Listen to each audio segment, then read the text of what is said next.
Please do stay with us as we come back to you. Now we have a breaking news coming in from Iran. According to Iranian media reports, explosions rocked the key port city of Bandar Abbas on Iran's Gulf Coast. The blasts occurred amid ongoing US and Israeli strikes on Iran. Local outlets, including Etemad and Sharq, reported hearing several explosions.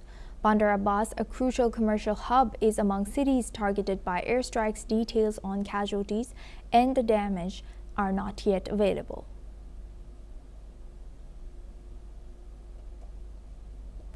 Now we move on to Israel. The Israeli Defense Forces claim that it has destroyed an underground bunker in Tehran that was used by slain Iranian Supreme Leader Ayatollah Khamenei. The IDF said around 50 fighter jets dropped 100 bombs on the bunker located beneath Iran's leadership complex. According to the IDF, the bunker was designed as an emergency command center for Khamenei, but after his assassination, it continued to be used by senior Iranian officials. The IDF has described it as a key asset for the Iranian regime's leadership during the war. Iran has yet to comment on this. Now we welcome back retired Major General Gigi Dividi. Thank you very much, Major General, for staying with us. Now, from your analysis, as the war drags on and escalates, do you think that US and Israel are capable of bringing or putting a leadership in Iran who they think is aligns with their policies while protecting their Iran sovereignty, like they did in Venezuela with Rodriguez? Well, Suma, that was one of the war aims, beside the destruction of Iranian military potential nuclear installations. Was one of the war aims to have a regime change and have a regime which is favorable to the Americans. But the point is that Iran's situation is not akin to Venezuela because it's a totally different ball game. First and foremost, in Iran, the current regime is deeply embedded for last 40 years. So therefore, it's not easy to shake up the foundation. Secondly, I think the whole regime change process has to come from the ground, from the groundswell within the Iranians, because it cannot be externally driven. And third point is that as long as the Islamic Revolutionary Guards are loyal to the government, as long as the security forces are still loyal to the new dispensation, and the Iranian people are still have had a fairly bad experience of the January protests. They are not willing to come out and risk their lives. So therefore, I don't think that regime change is possible externally. But yes, within the regime, like President Pezeshkian is known to be moderate, and if the moderate voices actually come up and say that there's no point going for such a destruction, and they sound moderate, then it can be possible that the negotiation can start. But right at the moment, I think the current regime is only extension of the previous regime. They are hardliners.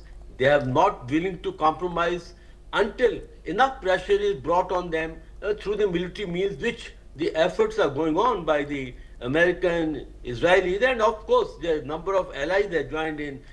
Great Britain has joined in, France, Australia, Germany. So I think that the regime will have to either change their line and become more moderate, or possibly they'll have to suffer more. And then the people themselves can come up and say that this war must stop, because after all, please remember, Zuma, the maximum penalty is paid by the civilians because they are unprotected, they are vulnerable. And so therefore, I think that American effort to change the regime externally are not going to fructify.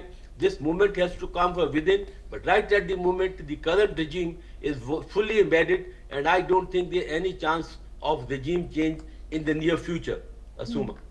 And lastly, what do you think about the fact that it's a fact that U.S. has been interfering in foreign elections or foreign head of states for decades. It's not a secret.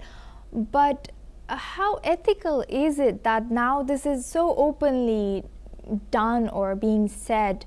And we've seen it with Venezuela, it's still ongoing, and now we are seeing this with Iran. Well, Azuma, the world has moved on from the, international law being the guiding force today.